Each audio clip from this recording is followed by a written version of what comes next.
Hello and welcome to another one of my videos. It's going to be a bit of a vlog today. I haven't really bought many coins. I have, but they haven't arrived. I bought some sovereigns. The gentleman was like, "Oh, can you show them in a video?" But I didn't really want to show free sovereigns. It doesn't really make for entertaining content. They are special feat sovereigns. One of them has already gone. I probably should have filmed it or held it back, but I just wanted the cash flow really. So I wanted to talk about a few things. Firstly, I'm sorry about my room. I'm actually refurbing my room, so bear with me.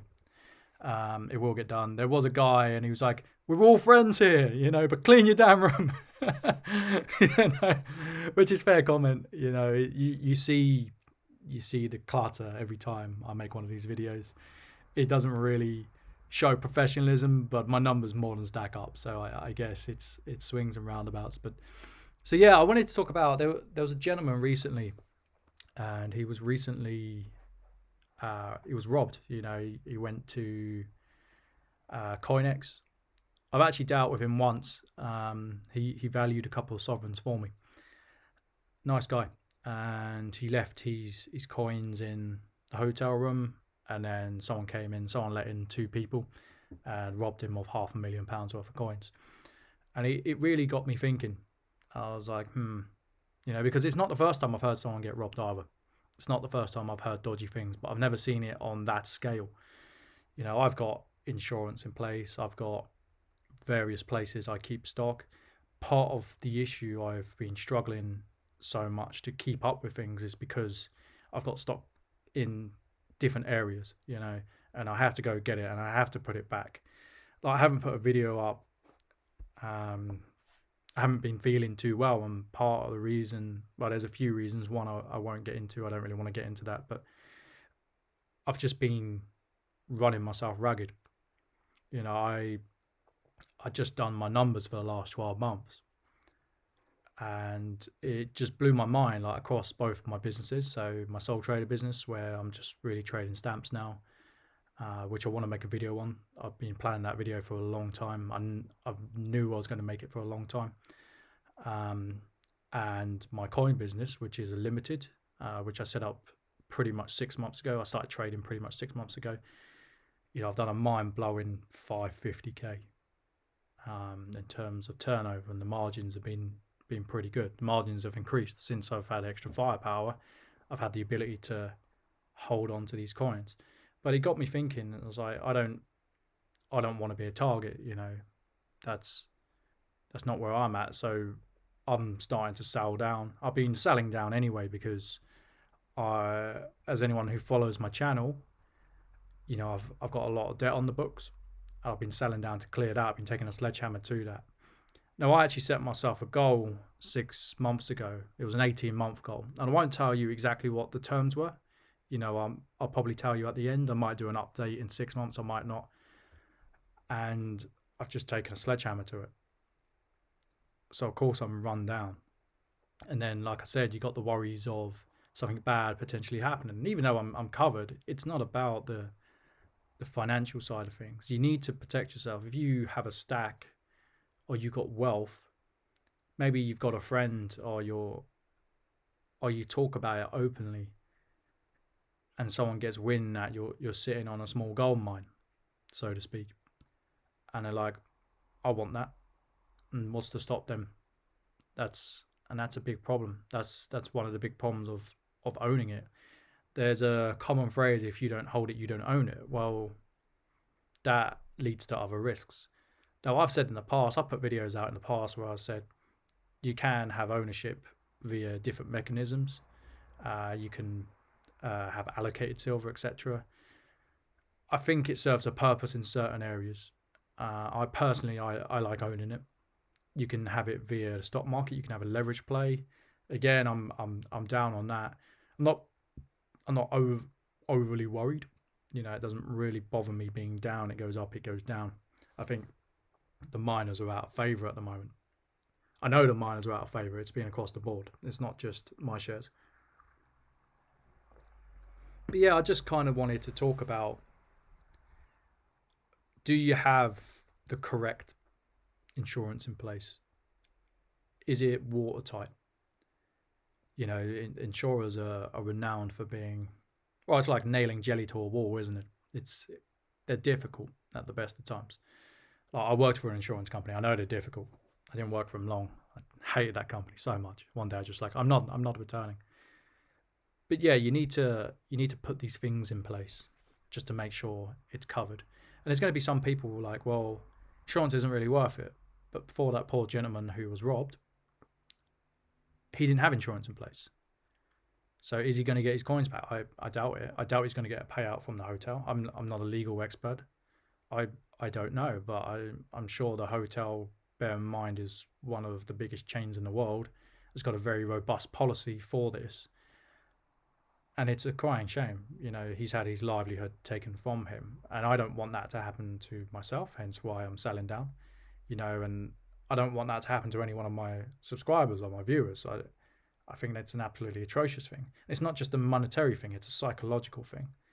It really is. So say someone comes to your house and you're there and you put up a struggle, well, what's going to happen? Are they going to pull a knife? You don't know these things. Are they going to turn up more than one person? You genuinely don't know. There was a case up in Hull a few years back. Some guy he had his safe cleaned out, pretty much. There was doubts about the validity of it. He did get an insurance claim on it. However, if you take him at his word, that's a terrifying thing. You got young children. That's not a good thing.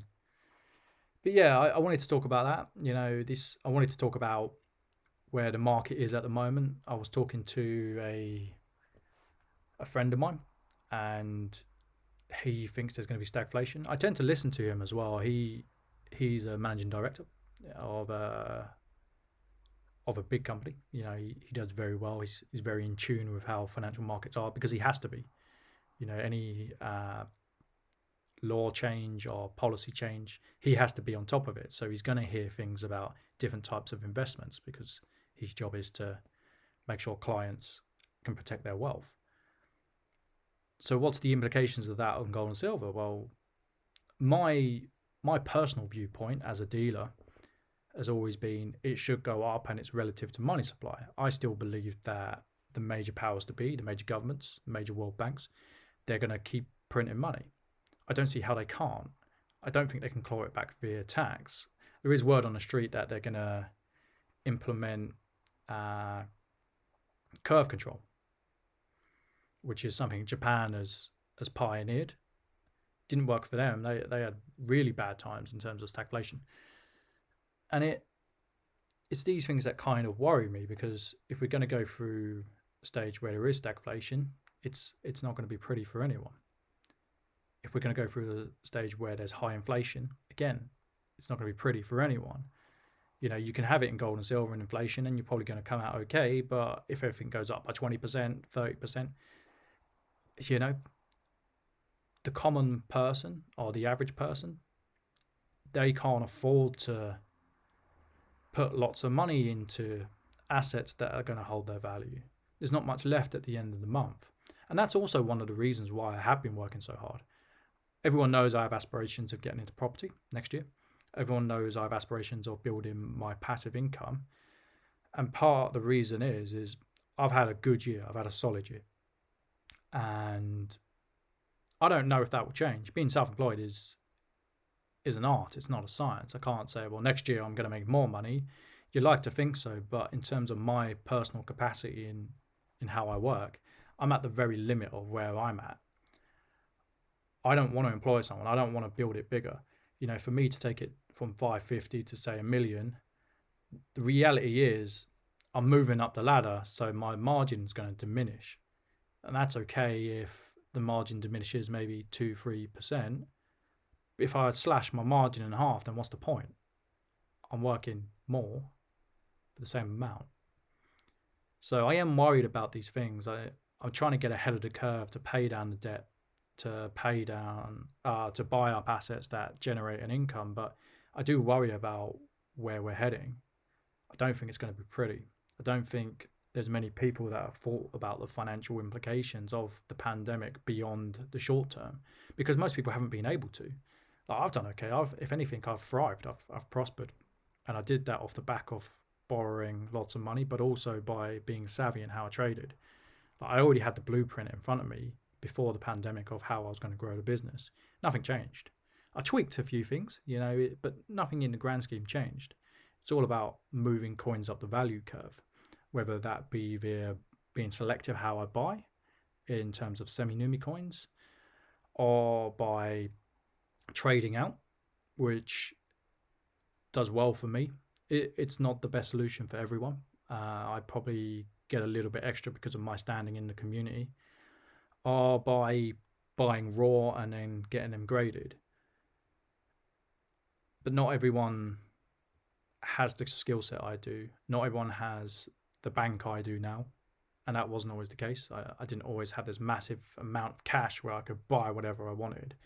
I'm at the point where, like, I just bought a 15k collection, as you know, in my last video. I put 13k down. I used to buy £1,500 and struggle, and really struggle for that. I'd have to get it in, and then I'd have to sacrifice margin because people were buying. I need to get ahead of the curve, and so does everyone who is watching this video. You need to have plans in place for any economic outcome. I don't think it's going to be pretty. I genuinely don't, and it does worry me. And it doesn't just worry me. Like, I worry about the people I care about. What's their future going to look like? If you're on a limited amount of income and everything gets more expensive, your wages are not going to rise that much. So you need to arm yourself either financially, which is you're running up a hill.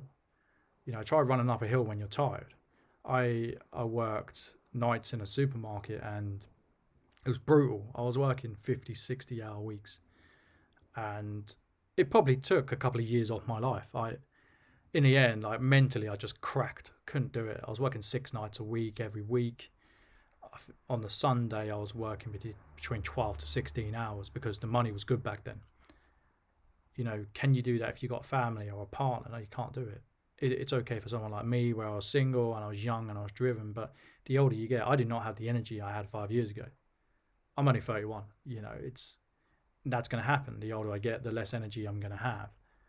So you need to be careful, and you need to really be regimented in protecting yourself against the future, and also protecting yourself, like I said earlier, against anything that may go wrong, such as theft. I think I'm going to leave it there.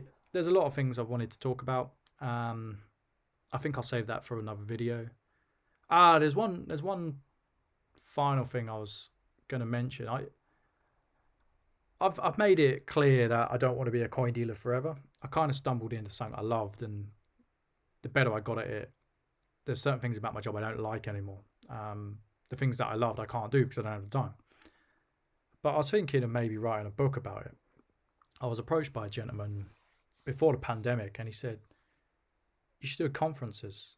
You should teach people what you know. And at the time, I kind of brushed it off. I was like, oh, that's a good idea, but I was nowhere near the levels I'm trading now. Back then, I was making it, but and it was hard. I was barely keeping my head above water. That's not the case anymore. I've done very well for myself, and that's okay. I worked hard, but maybe a book is kind of something that I should kind of put down, as my legacy, I guess, and what I've achieved and where I've taken this, because I took it in ways that other dealers didn't really do.